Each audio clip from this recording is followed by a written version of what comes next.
এই দেখেন আমার হাতে 20 টাকার নোটের নতুন 20 টাকার নোটের একটা বান্ডেল। এখানে 100 পিস আছে, 2000 টাকা।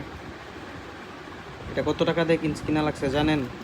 2600 টাকা দিয়ে এই পুরোনো আমলের 20 টাকার নোট কিনা লাগছে। কি দেশে বাস করি রে ভাই, কি কইতাম। মানে এত পরিমাণের চাহিদা, এরপর কি 2600 টাকা দেওয়া লাগছে। এই 2000 টাকার মধ্যে 600 টাকা ওভার। কি কমু, বাসা হারাই ফেলছি।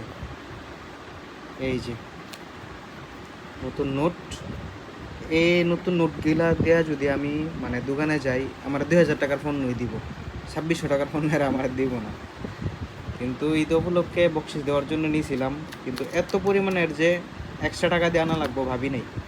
এই 2000 টাকা আনা লাগছে 2600 টাকা দিয়ে। আহ, আমরা কোন দেশে বাস করি! বাটপার চিটার মানে অভাব নেই, ধান্দাবাজ বইরে গেছে দেশের মধ্যে। মানে 2200 টাকা রাখলেও তো চলতো, 2600 টাকা রাখছে আমার কাছ থেকে। তাহলে আমার কাছ থেকে না, সবার কাছ থেকে 2600 টাকা রাখছে এই 20 টাকার নোটের বান্ডেল।